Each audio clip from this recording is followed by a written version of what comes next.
ಆತ್ಮೀಯ ಮುದ್ದು ಮಕ್ಕಳೇ, ಇವತ್ತಿನ ತರಗತಿಗೆ ನಿಮ್ಮೆಲ್ಲರಿಗೂ ಪ್ರೀತಿಯ ಸ್ವಾಗತ ಸುಸ್ವಾಗತ. ಮಕ್ಕಳೇ, ಇವತ್ತು ನೀವೇ ನಿಮ್ಮ ಮನದಲ್ಲಿ ಚಿತ್ರಕಲೆಗೆ ಸಂಬಂಧಿಸಿದಂತೆ ಒಂದಿಷ್ಟು ಪ್ರಶ್ನೆಗಳನ್ನು ಕೇಳಿಕೊಳ್ಳಿ. ನಿಮ್ಮ ಹೃದಯದಲ್ಲಿ ಕೇಳಿ. ಆ ಪ್ರಶ್ನೆಗಳು ನಿಮ್ಮ ಕಣ್ಣು ಮುಂದೆ ಬಂದಿದೆ. ಆ ಪ್ರಶ್ನೆಗಳು ಹೀಗಿದೆ ಎಂದುಕೊಳ್ಳೋಣ. ಚಿತ್ರಕಲೆ ಯಾವಾಗ ಪ್ರಾರಂಭವಾಯಿತು?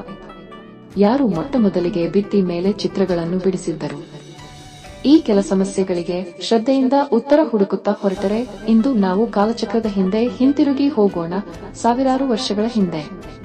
ಅವನ ಹೆಸರು ನಮಗೆ ಗೊತ್ತಿಲ್ಲ, ಅವನ ಭಾಷೆಯೂ ಇಲ್ಲ, ಹಾಗೂ ಗೊತ್ತಿಲ್ಲ. ಆದರೂ ಚಿತ್ರಕಲೆ ಒಂದು ಸಾಧನವಾಗಿದೆ.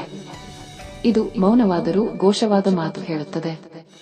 ಇದು ಕಾಲ ಬದಲಾವಣೆ ತಾಳಿದರೂ ಭಾವನೆ ಬದಲಾವಣೆ ತಾಳುವುದಿಲ್ಲ.